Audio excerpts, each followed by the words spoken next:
Well, it's times like these that I used to be a lot closer to God. And I've got friends that don't know him at all when I miss him. Well, it's a shame that they don't know what they're missing. Like This'll Destroy You is my writing music. And their progression makes me feel like I'm progressing through or past all of the empty inspiration and into something that might last. Like letters to lovers could transcend their pages and cut deep into the heart of the receiver. Well, I read a love letter labeled emotion, signed with hate, love the deceiver. And frankly, I couldn't love him more. Well, I don't know what's in store for us, but I know that not every glorious answer to prayer is from God. And some of these voices are not him speaking at all, but it's so simple to convince yourself that it's the Spirit talking to you. Like each convenience is a virtue. Like if practice makes perfect, I'm going to pretend my way into feeling until I finally love my neighbor. Son, you're not writing out a single thing that's actually close to your heart. And I know the music tugs at its strings, but it hasn't pulled it apart. And you've been writing for everybody else for so long that you have no idea who you are. As I swear the only way you find yourself nowadays is in these pages.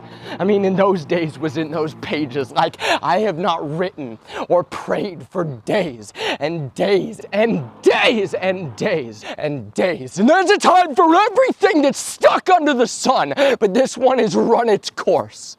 I swore up and down that there was more to pour out, but it's all forced, and I don't know anymore. That sadness became my comfort, and maintaining it became my chore. Well, there's a time to weep and a time to mourn, and there's a time to laugh, and it is fighting for its place in a time of war. There are still monsters in my closets, Father.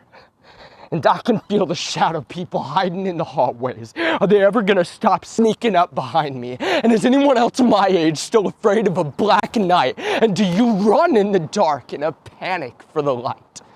Well, it's the sunken disappointing creeping through my stomach in the morning, rise and fall, lungs on the verge of collapse, keeping me from talking to God. It's the sunken, swollen eyelids making love to all things permissible but proven hardly profitable at all. It's the walls thick as paper, thin as paper, thick or thin as paper, as thick or thin as a plaid pajama bottoms, patiently passing as a passive activist for abstinence.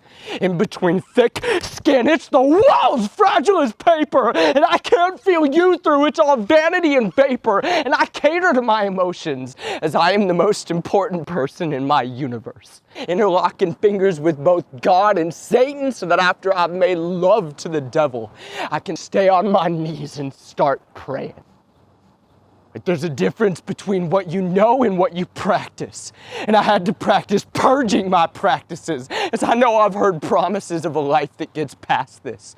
What I want to do, I don't. And what I don't, I do. And I've been practicing depravity rather than knowing you. God, if your mercies are new every morning, then all of this can't be grasping after the wind. I've seen vanity reach out its sweet hand to me, and I built my firm footing on its fragile whims. But there's a time to keep and a time to heal. And I am numb, cuddling with these werewolves, and I know that there has got to be a time to feel. The time is long past to cast away these stones. I'm still broken, but I know that you can rebuild these bones. I keep looking back before I go forward. I just want to go home. I've got no plan B. I'm just running for home. I'm still dragging, but I just want to make it home.